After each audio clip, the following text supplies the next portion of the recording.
ကျေးဇူးတော်နဲ့ညီသချင်းရှိပါစေဒီနေ့ဟာသခင်ဖရာရဲ့နေ့ဖြစ်ပါတယ်ဆိုတော့ဒီနေ့ဟာရှေ့ရဲ့မြောက်သောနေ့ဖြစ်ပါတယ်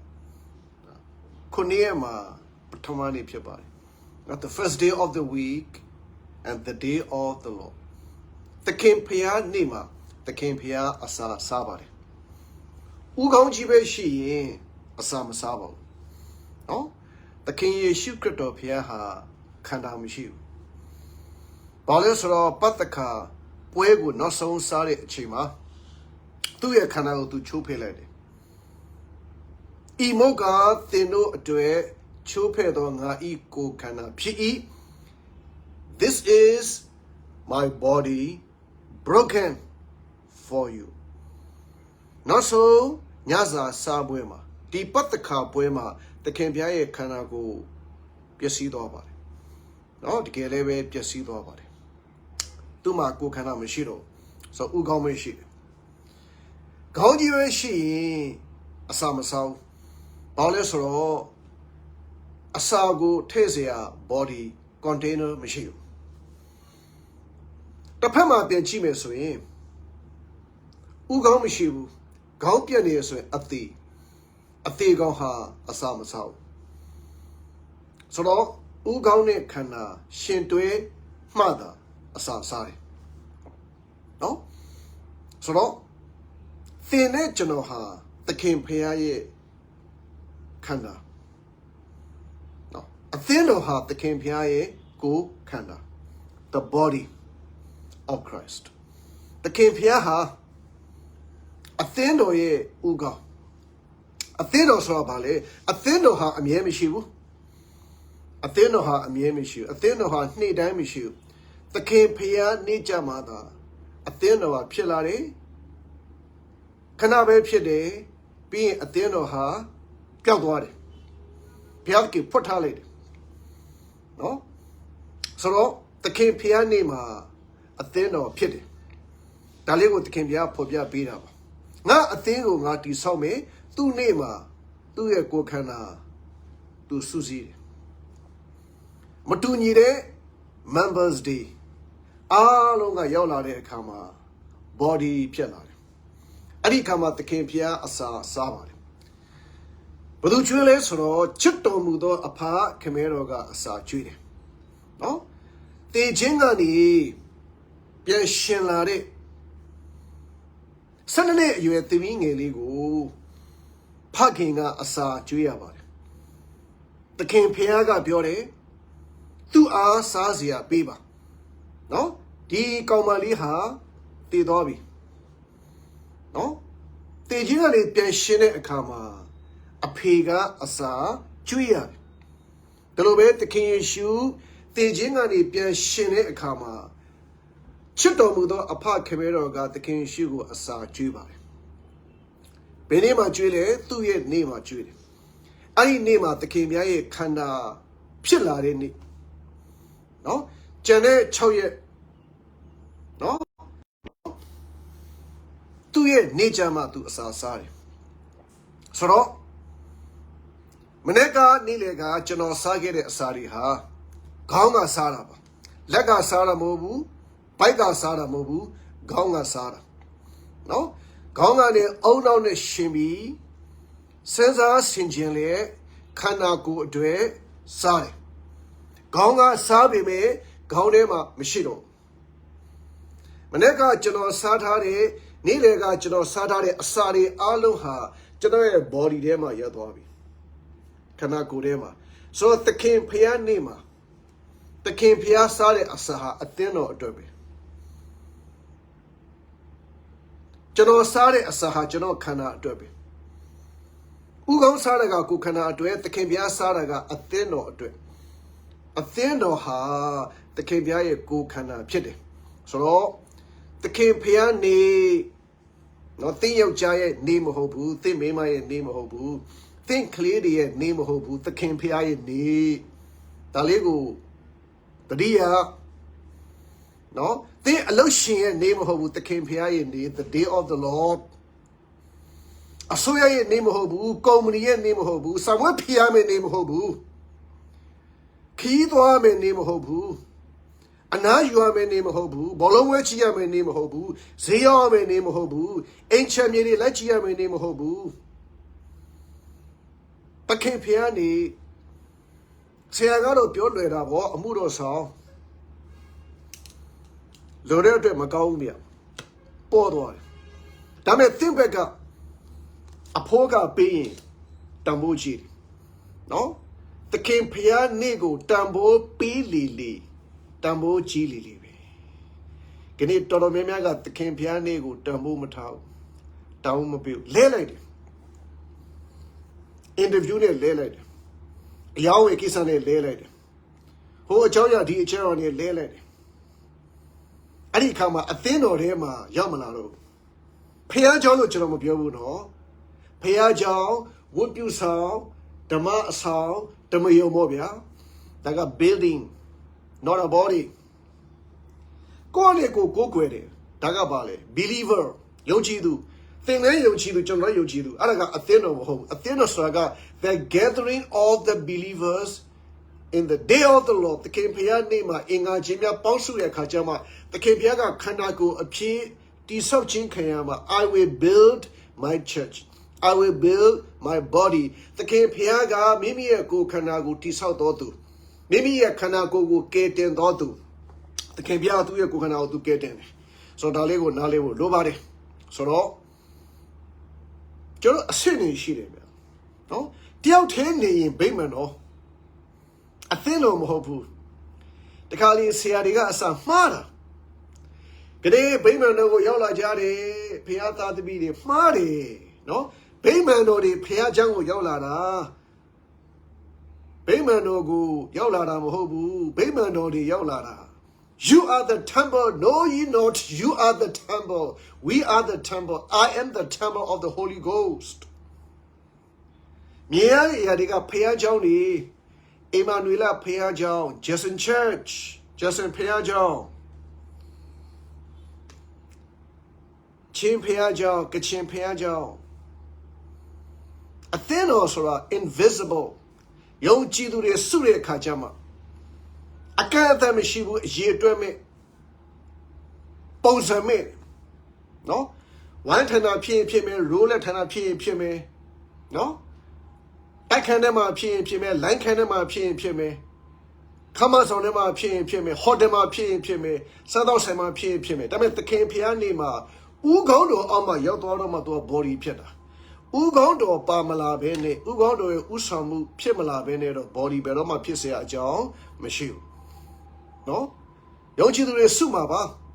ဇေယျဘုံမှာစုတယ်အဲ့ဒါအသင်းတော်မဟုတ်နော်အာဒီဇေယျဘွဲဟာခရစ်ယာန်ဇေယျဘွဲပဲဒါပေမဲ့အဲ့ဒါအသင်းတော်မဟုတ်ဥကောင်းတော်အောက်မှာဥကောင်းတော်ရဲ့သဘောကိုခံယူပြီးသန့်ရှင်းသောဝိညာဉ်တော်ကစီးနေတဲ့အခါကျမှ church the body of Christ ဖြစ်လာတယ်ဆိုတော့အသင်းတော်ထဲမှာသင်ရောက်လာဖို့လိုပါတယ်ကျွန်တော်ဖះเจ้าမှာလူဘယ်နှစ်ယောက်တက်လဲနော်လူဘယ်နှစ်ယောက်လာလဲဖះเจ้าထဲမှာလူအယောက်100ရှိပေမဲ့အသင်းတော်ထဲမှာလူအယောက်50ရှိရင်မှရှိတာဒါပေမဲ့အသင်းတော်ထဲမှာရှိသွားရင်ထူးခြားချက်ကခွန်အားအလိုရလာတယ်အဲ့ဒီခွန်အားကတရားဟောချက်ကြောင့်ရတာမဟုတ်ဘူးဆုတောင်းခြင်းကြောင့်ရတာမဟုတ်ဘူးနော်ကျမ်းစာဖတ်ခြင်းကြောင့်ရတာမဟုတ်ဘူးတခြင်းချီးမွမ်းခြင်းကိုနားထောင်ပြီးတော့မှခွန်အားရတာမဟုတ်ဘူးနော်အချင်းချင်းမေတ္တာဖွင့်ပြီးတော့မှရတဲ့ခွန်အားမျိုးမဟုတ်ဘူးဦးကောင်းတော်ကနေဖြည့်ဆည်းပေးတဲ့ခွန်အားဖိလိပ္ပိ4:73ကအသင်းတော်ကိုပြောနေတာငါ့ကိုခွန်အားနဲ့ပြည့်စုံစေတော်မူသောတရားဒေသနာအားဖြင့်တရားဟောဆရာအားဖြင့်တော့မပြောဘူးငါ့ကိုခွန်အားနဲ့ပြည့်စုံစေတော်မူသောခရစ်တော်အားဖြင့်ကျွန်တော်စားတဲ့အစားအစာတွေအားလုံးကကျွန်တော်ခန္ဓာအတွက်ခွန်အားပဲ multi vitamin ပဲစားနော်ချက်စုပဲတော့ branch ပေါင်းရပဲတော့ငှက်တိုက်ပဲစားနော်ရှိပရီတို့ပြားရည်တို့ပဲတော့ချေဥမအစနော်ကျွန်တော်စားလိုက်တဲ့ protein တွေ mineral တွေ vitamin တွေအားလုံးဟာကျွန်တော်ခန္ဓာကိုယ်အတွက်လက်ကခွန်အားယူတာမဟုတ်ဘူးခေါင်းကခွန်အားပေးတာ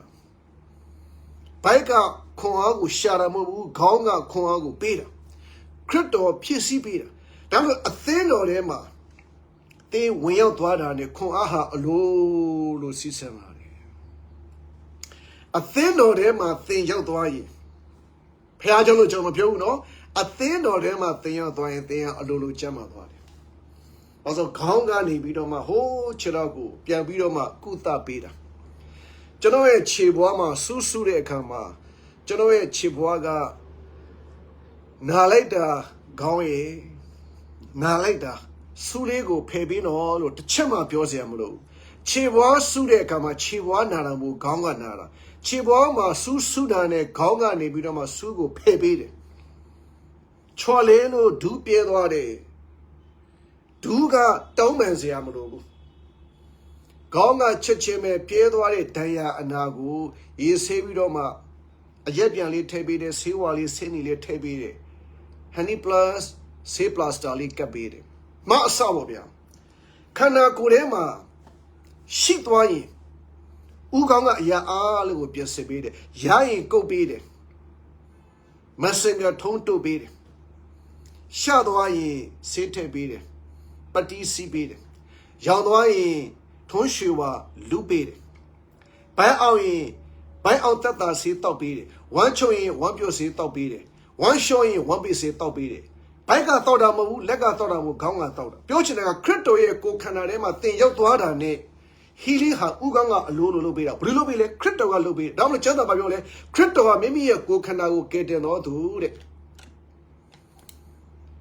အသင်းတော်ထဲမှာသင်ရောက်သွားရင်ဆေးကြောခြင်းရဲ့အလိုလိုဖြစ်လာတာနော်ကျွန်တော်ခြေတော့ပေးတဲ့အခါမှာကျွန်တော်တော်တော်ပေးနေပြီသခင်ရဲ့ဥကောင်းရဲ့လက်ကလေးရဲ့ကျွန်တော်မဲတူးနေပြီကျွန်တော်ကိုဆေးပေးပါလို့ပြောစရာမလိုဘူးကျွန်တော်နောက်ဖေးသွားပြီးနော်နားနဲ့မနာပါနဲ့ကျွန်တော်နောက်ဖေးသွားပြီးနော်ကျွန်တော်ရဲ့အညစ်အကြေးဆွတဲ့နေရာကရေလေးဆေးပေးတော့လို့ပြောစရာမလိုခေါင်းကနေပြီးတော့မှဆေးပေးတယ်နော်ကျွန်တော်မေဆိုရင်3ခုဆေးတယ်ရေနဲ့ဆေးတယ်စိုက်ပြာနဲ့ဆေးတယ်ပြီးတော့ကပေါင်တာတော့တော့ဖြူလိုက်သေးတယ်အဲ့ရပေါ်မှာလဲနေပြီးတော့မှကိုဗစ်ကြောင့်မထနိုင်တော့မှနော်ပလင်းလေးတွေနဲ့သူ့ခန္ဓာသူ့အင်္ဂါဖြစ်တဲ့အတွက်ဥခေါင်းကလှုပ်ပေးတာခန္ဓာကတောင်းဆောင်မှုခေါင်းကနေပြီးတော့မှဆေးကြောပေးတာတော့ချမ်းသာတော့ပြောလေသခင်ယေရှုဟာမိမိလူတို့ကိုအပြစ်မှကယ်ချွတ်တော်သူမိမိလူပြောတဲ့အခါမှာလူတိုင်းကိုပြောတာမဟုတ်ဘူးခရစ်ယာန်တွေကိုပြောတာမဟုတ်ဘူးသူ့ရဲ့ကိုယ်ခန္ဓာထဲမှာရှိတဲ့အင်္ဂါတွေကိုပြောတာသင်ဟာခရစ်တော်ရဲ့ခန္ဓာကိုယ်ထဲမှာအင်္ဂါအနေနဲ့ရောက်လာပြီဆိုရင်ခရစ်တော်ကသင်ကိုဆေးကြောပေးမယ်ဆေးကြောပေးမယ်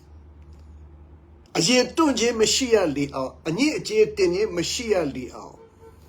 တချို့လူတွေကျွန်တော်တွေ့တယ်အသက်မြတ်ချိတ်တာပဲတစ်ချိန်လုံးလက်ဆေးတယ်ခြေထောက်ဆေးတယ်နော်ရေပက်တိုက်တယ်နော်နောက်ဖေးအင်နာထွက်လာတာနဲ့လက်ကိုတေးသေးချာဆေးတယ်ဒါကခေါင်းတွေပဲဆိုင်တယ်နော်ဥကောင်းရဲ့ဆေးဥကောင်းရဲ့သဘောဒါနဲ့ပဲဆိုင်တယ်ဆိုတော့ခရစ်တော်ရဲ့ခန္ဓာကိုယ်ခန္ဓာထဲမှာသင်ရောက်သွားဖို့လိုတယ်အသင်းတော်ဟာခရစ်တော်ရဲ့ကိုယ်ခန္ဓာပဲခရစ်တော်ရဲ့ခန္ဓာကိုယ်ထဲမှာရောက်သွားတဲ့အခါမှာညီညွတ်ခြင်းကိုတွေ့ရတယ်သဘောတူလဲပေါင်းဖော်ဆိုတဲ့အခါမှာသင်ဦးဆရာသဘောမဟုတ်ဘူးအများသဘောမဟုတ်ဘူးဥက္ကဋ္ဌရဲ့သဘောမဟုတ်ဘူးကော်မတီသဘောမဟုတ်ဘူးဂိုင်းကနာသဘောမဟုတ်ဘူးဥကောင်းဒီဟူသောခရစ်တော်ရဲ့သဘောတူသွားတဲ့အခါမှာဆိုတော့အခုကျွန်တော်အသက်53နှစ်ရှိပါပြီ53နှစ်အတော်အတွင်းမှာကျွန်တော်ရဲ့ဘဲဘဲလက်နဲ့ညာဘဲလက်နဲ့တခါမှရန်ဖြစ်တယ်ဆိုတာမရှိဘူးနော်ညာဘက်လက်ကကန်လိုက်ရင်စားစရာတွေကြီးပဲစားစရာတွေကြီးပဲဘယ်ဘက်လက်က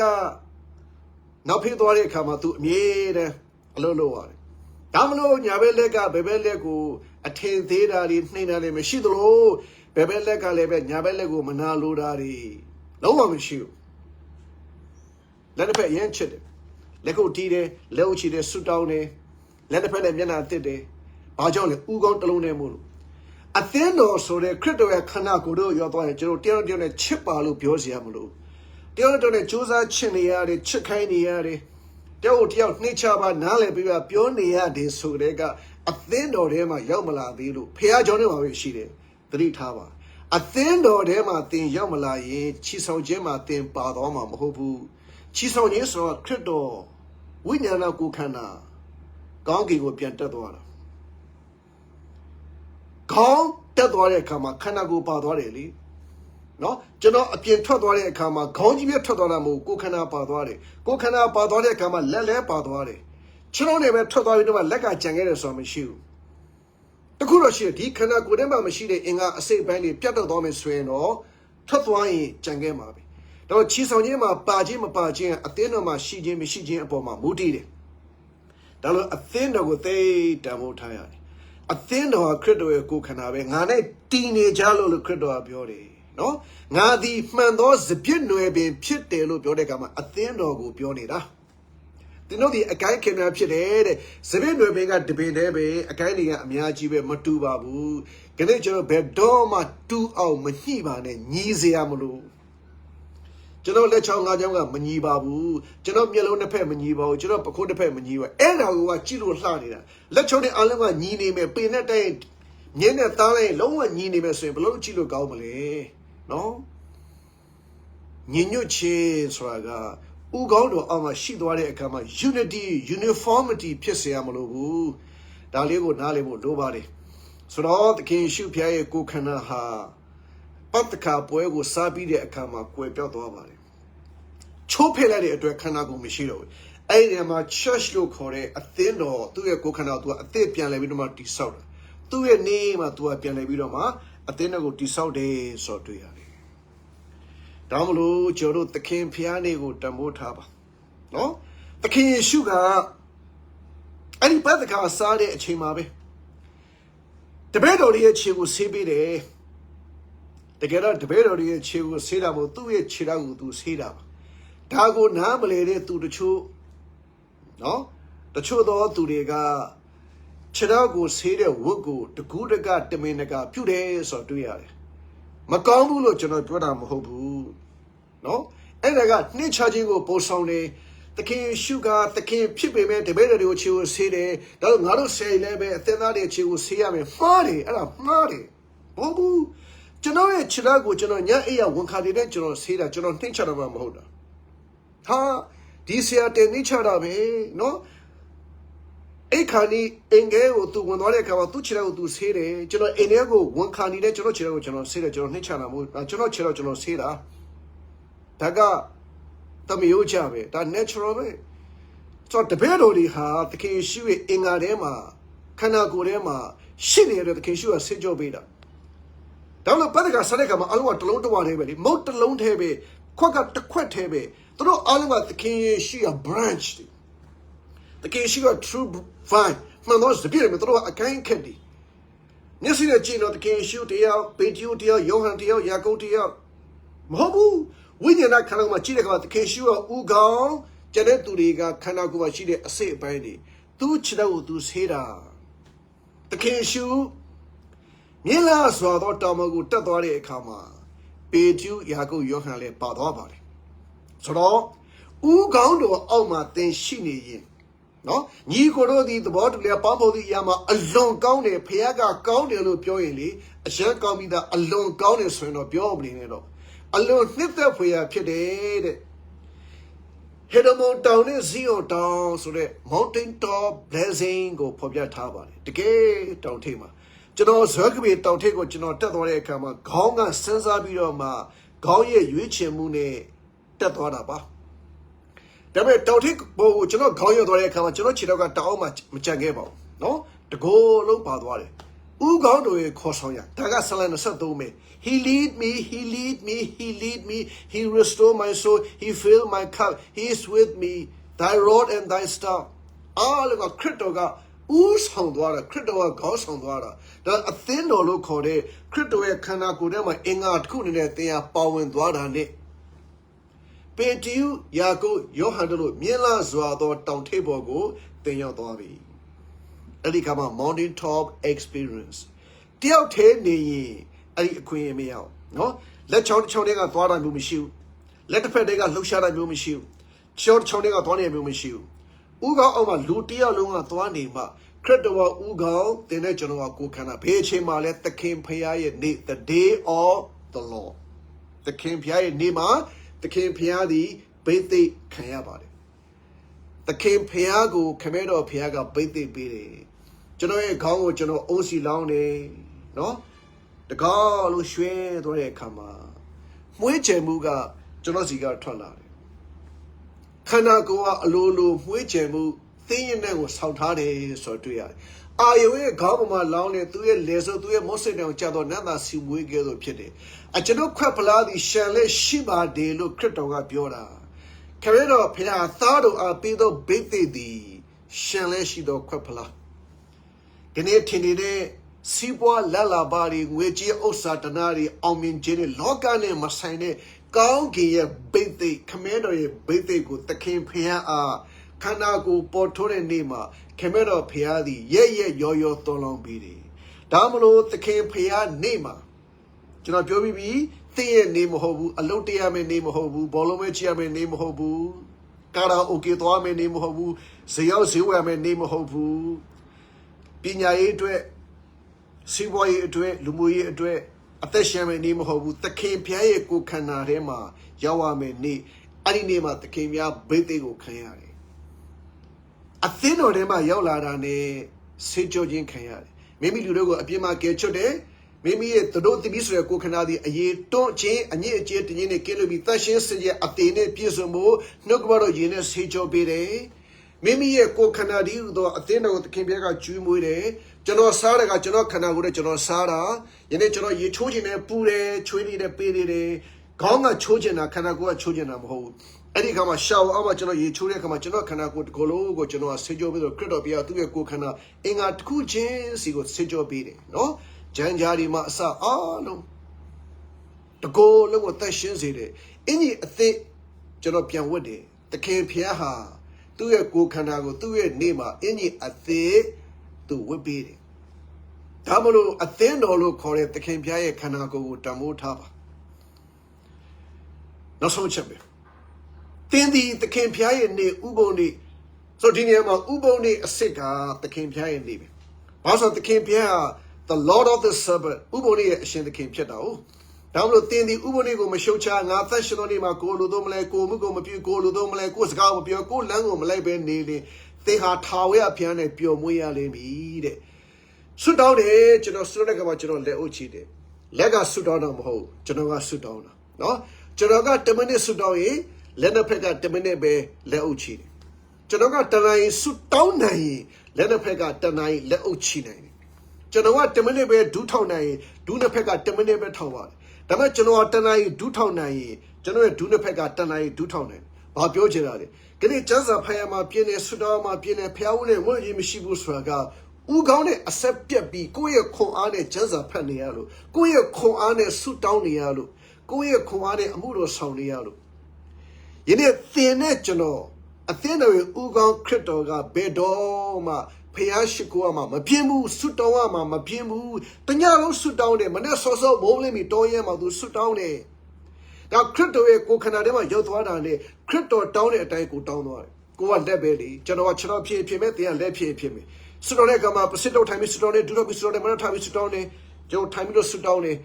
Ugandoga down the Macanagua Shini. Piaone Willow James or Arabi. Eddie Kama, they sit down here and crit up your derby.